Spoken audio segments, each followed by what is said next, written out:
Football is a game of strength and size. So when most people think of the off-season training, the thought process goes right to the weight room, where it's all about getting bigger and stronger. At UC, it's no different. Most of the off-season training is done in the weight room, but there's more to it than just pumping iron. That's our whole premise of our program, is building a total athlete. We know they're football players. We know that that's our job. We're football strength and conditioning coaches. But what we're trying to do is develop the total athleticism. Obviously, if they're a better athlete, they're going to be a better football player. To do that, we can't just work on strength. We've got to work on mobility. We've got to work on agility, quickness, foot speed, strength, all those different components. To develop those components, you need more than just the big weight bar and the weights. You need elastic or rubber bands. That's right, rubber bands. Not exactly what you would picture as a tool needed by a team to win their third biggest championship in 4 years. A lot of times they really don't know what to expect, but the thing is we teach them, we educate them while we're doing what we're doing, and a lot of times I think they are kind of surprised with how worn out they can be from a dumbbell, from a band, but the bottom line is they're working at a very high level anytime you expend energy. I think people, when they first see that, they're not sure why you're doing it or how it's incorporated, but those are working small muscle groups, small muscles that, I mean, the average 18, 19, 20-year-old kid, they don't see that as important. They see biceps, chest muscles, and quads. That's important. But there's a lot of little muscles that support those bigger muscles and the joints that have to be worked. And again, that goes back to the learning and education of what we're doing. We're trying to teach these kids how that incorporates into their program to set them up for success. And those little bands come in very handy because you can do a lot of different movements, give a lot of variety, which helps in that process. At UC, the strength and conditioning program is a two-part process.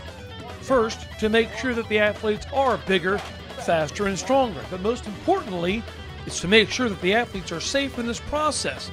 That's the coach's job. Most athletes are taught at an early age to do what you're told and don't question it.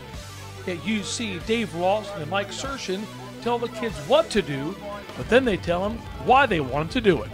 No, I mean that's the key. I mean there has to be trust there, and everything we do it for a purpose. We do it for the betterment of the athlete. Our whole job is for the athlete, is making them a better player, making them a better person, and trust is key with that. I think they see the big picture of what we're trying to do with them. They understand that we coach them that way. It's not like it was 20 years ago where you just said, hey, go do it, and everybody just ran and did it. We try to explain to the kids why we want them to do the different movements, how they incorporate into making them successable. You're just going to drive the foot up to there and back down. Just drive up and hold, back down, drive up and hold. What do you notice about my up leg? Knee up, ankle lock, toe up position I'm shooting for. When I come down, I control it. I'm not up and letting it take me. I'm controlling the band. So there's a plan set out from January all the way through, and it's systematically put out. A lot of people still look at strength coaches as kind of meatheads and just kind of guys that grunt and yell a lot, but that's not what it's about. There's a lot of thought process that goes into the workout and the success for the athlete. Toe touches, toe touches. You don't want to see me do the rep of manhand, but I really wanted to see. I did the whole circuit last night. I can't move today. Wow. The whole thing is creating an atmosphere of intensity, creating an atmosphere of competition. And the biggest thing is we tell these guys we're always 100% in their corner. Nothing we ever do is against them. We're one team out here, and we step out here in the indoor and we compete. We do our agilities, we do our conditionings. We are one team. We're all trying to get better. And you know, a lot of time my annex, it's just it's trying to increase the intensity, trying to increase the competition, and really what we tell our guys, we're one unit. We're with you. We're trying to take it to the next level. It's a team game, whether you're in the weight room or whether you're out conditioning or you're on the football field practicing and playing a game. It's teamwork. Every kid has got to pull together. We've all got to work for one common goal, and that's what we're trying to build with our guys, is teamwork, camaraderie, and pulling each other through or pushing each other through to the success.